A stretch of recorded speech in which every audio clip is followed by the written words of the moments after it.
What if you could actually get your listing contract signed in just one meeting, and you can do that 80% of the time?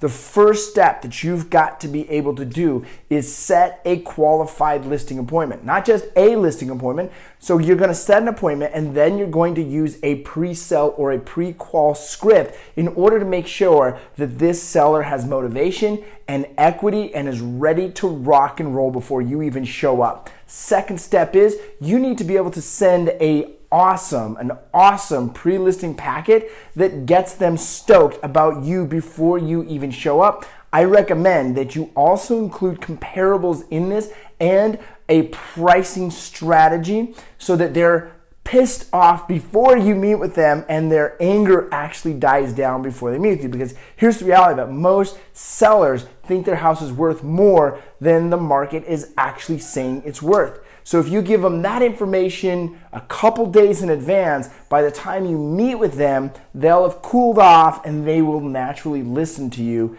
during your pricing strategy.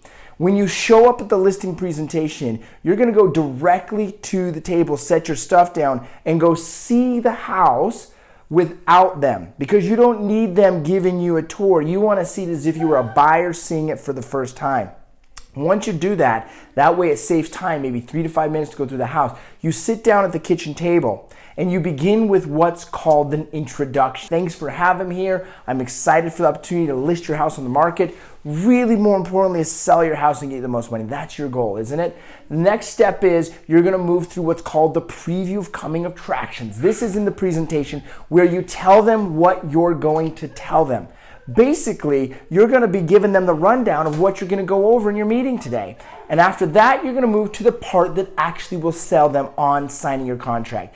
You're going to ask them fear of loss questions. And this is a two-part space. One is, what are they trying to achieve? What are they trying to accomplish? What are their motivations? And the second part is, what do they expect from you, their real estate professional? And what do they expect during the experience? I want you to write that down, during the experience. Okay?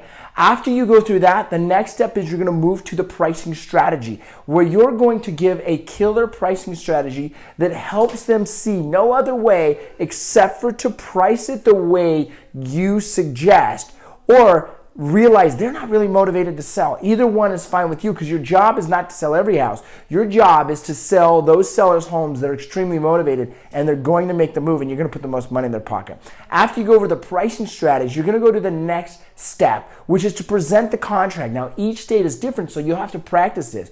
But the idea is to present your terms, your commissions, and everything that will take to hire you right now in that moment. I want to give you a suggestion with the listing agreement. Put it on the kitchen table from the get-go. The moment you show up, show that thing on the table so the people know you're there to do business. And then you're going to do this one close at the end of it. Listen, in a nutshell, this is my philosophy to sell your house for top dollar. Is this definitely what you're looking for? And when they say yes, you slide the contract over because you've already showed it to them. You've already gone through it, and you say, awesome.